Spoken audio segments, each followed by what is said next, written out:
Hello. Once again, it's me, James, joining you on Holy Week. Today is Wednesday of Holy Week.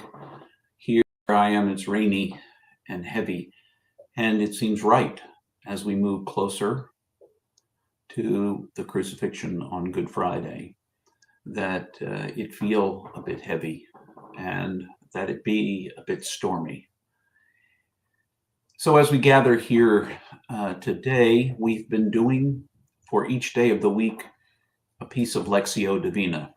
Lectio Divina just means sacred writing. It just means that in Latin, sacred reading.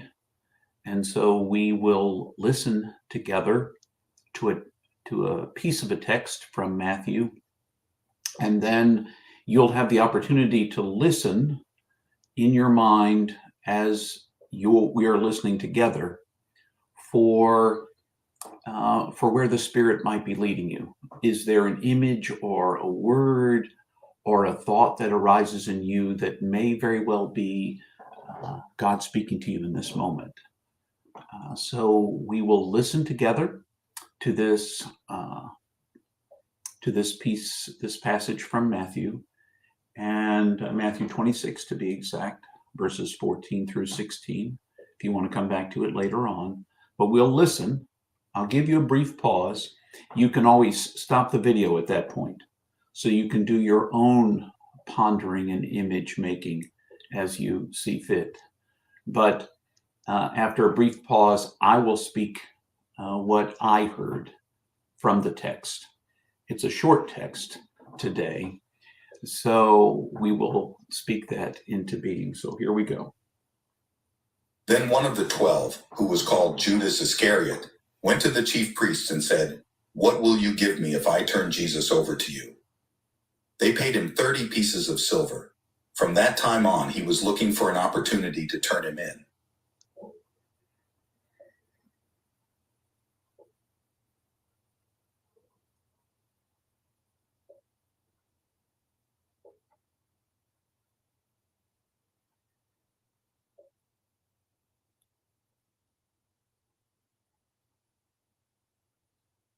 Well, Judas, Wednesday and Judas.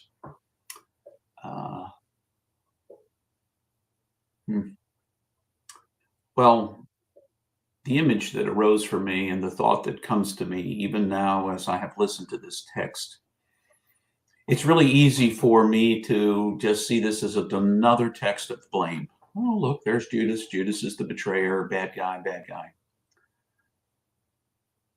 But unfortunately, what I heard in this text today is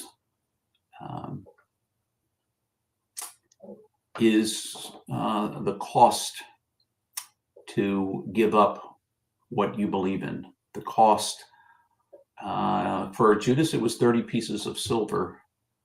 What will you give me if I betray the one whom I follow, if I betray that one who is showing me the path of life? So I wonder for myself, and perhaps for you as well, a way to go with this is to wonder, in what ways am I Judas?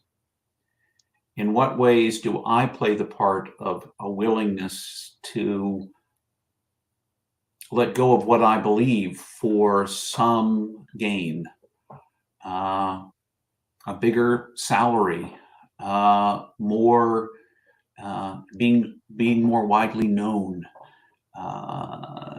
keeping the peace rather than stirring things up? How much is keeping the peace worth it so that I don't say the thing that might stir something up, but that would need to be said and truthful?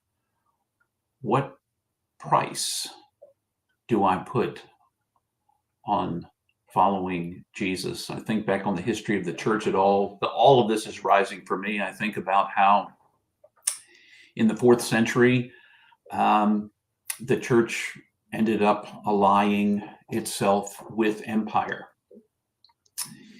The Reformation in part happened because Martin Luther the princes of Germany were looking for a way to step away from being under the thumb of the Pope. And so the German princes allied themselves with the Protestants, the Lutherans. And there was a great sense of connection between, once again, sold out so that it could move forward. I look at the church as the rise of power in Nazi Germany, and how the church became complicit with, sold itself out to, made peace with itself by letting Hitler do whatever Hitler wanted to and never calling him out. I think of what happened in the United States in the 1970s when certain aspects of Christianity allied themselves with a particular political party, in this case, the Republican Party.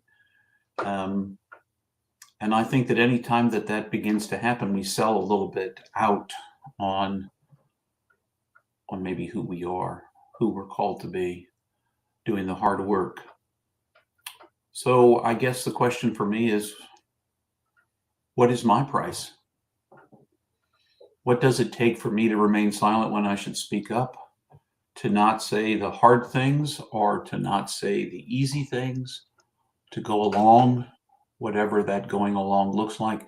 What does it take for me to betray Jesus?